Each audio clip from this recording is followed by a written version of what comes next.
মানুষের ঢল নেমেছিল এবং মিছিলে মানুষের ঢলের চেয়েও বড় কথা দুধারের মানুষের যে পজিটিভ রেসপন্স সেটা আপনারা দেখেছেন। দুদিকের মানুষ যেভাবে দুহাত তুলে আশীর্বাদ করেছেন সেটাও আপনারা দেখেছেন।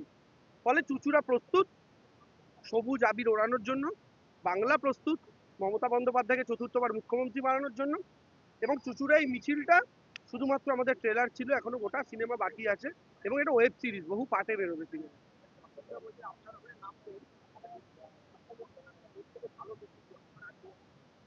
না না, আমি বলছি অসিতদা অলরেডি নেবেই আছেন, অসিতদাও নেবেছেন, রচনাদি পরিশ্রম করছে, সবাই করছেন। আমার শুধু একটাই অনুরোধ থাকবে যে আমরা একই পরিবারের সদস্য, আমরা যেন নিজেদের ঘরের ব্যাপারটা নিজেদের ঘরেই মেটাতে পারি, এটা আমাদের লক্ষ্য থাকা উচিত। তো অসিতদার সাথে আমি নিজে অবশ্যই পার্সোনালি একবার কথা বলে নেবো। আমি কালকে রাতে ওনার সাথে ফোনে কথা বলেছি, উনি আমার সিনিয়র যথেষ্ট, মানে রাজনীতিতে তার প্রজ্ঞা অনেক। আমি শুধু এইটুকু বলবো, আমার লক্ষ্য এখন একটাই, মমতা বন্দ্যোপাধ্যায় অভিষেক বন্দ্যোপাধ্যায় আমায় চুচুড়ায় পাঠিয়েছেন মানে এই আসনটা আমাকে রেকর্ড ভোটে জিতে তাদের উপহার দিতে হবে, এটা আমার লক্ষ্য।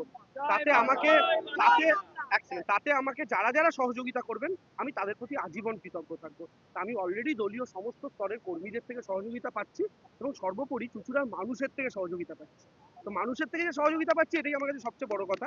বাকি বিধায়ক আছেন, সাংসদ তো আছেনই, তিনি আজকে কতক্ষণ ধরে মিছিলে হাঁটলেন আপনারা দেখেছেন। জনপ্রতিনিধিরা প্রত্যেকে আছেন, ওয়ার্ড নেতৃত্বরা আছেন, পঞ্চায়েত সমিতি, জেলা পরিষদ, প্রধান থেকে শুরু করে মেম্বার থেকে শুরু করে পঞ্চায়েত স্তরের অঞ্চলের কর্মীরা প্রত্যেকে সম্মিলিতভাবে দিদিকে জেতানোর, মমতা বন্দ্যোপাধ্যায়কে জেতানোর শপথ গ্রহণ করে।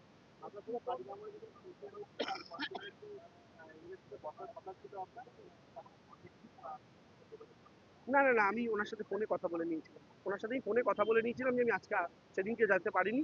কারণ হচ্ছে আমি দ্বিতীয় দিন তার সাথে দেখা করেছিলাম এসে, তারপরে একটা মিটিংয়ে তার সঙ্গে উপস্থিত হয়েছিলাম। তো তারপরে তো বাকি বিভিন্ন ওয়ার্ড ঘোরা শুরু করেছিলাম, তো তার সাথে আমি ফোনে ফোনে যোগাযোগে ছিলাম। তারপরে তো তিনি 7 দিনের জন্য বাইরে গেছিলেন আপনারা জানেন। তো সেই সময় তার ফোন তো নট রিচেবল ছিল, পাইনি। অনেকবার ফোন করার চেষ্টা করেছিলাম, তো স্বাভাবিকভাবে বাইরে গেলে পাবোই বা কি করে।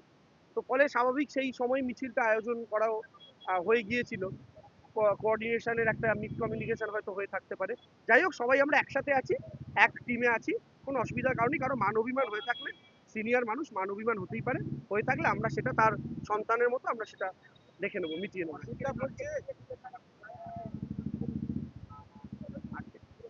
তিনি সম্ভবত প্রেস কনফারেন্স করছিলেন, আপনারা গেছিলেন তো। ওটাও বলছে রচনাকে নিয়ে দেবাংশু হাঁটছে, রচনা দেবাংশু জেতা মুশকিল হবে।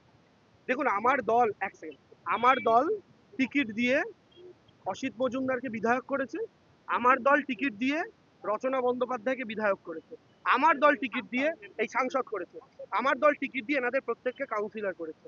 আমার দল যাকে পদ দিয়েছে, তিনি ওয়ার্ডের প্রেসিডেন্টরা হোক, তিনি টাউন প্রেসিডেন্ট হোক, তিনি বিধায়ক হন, তিনি সাংসদ হন, তিনি কাউন্সিলর হন, দলের স্ট্যাম্প যাদের মাথার উপর আছে আমাকে প্রত্যেককে নিয়েই চলতে হবে।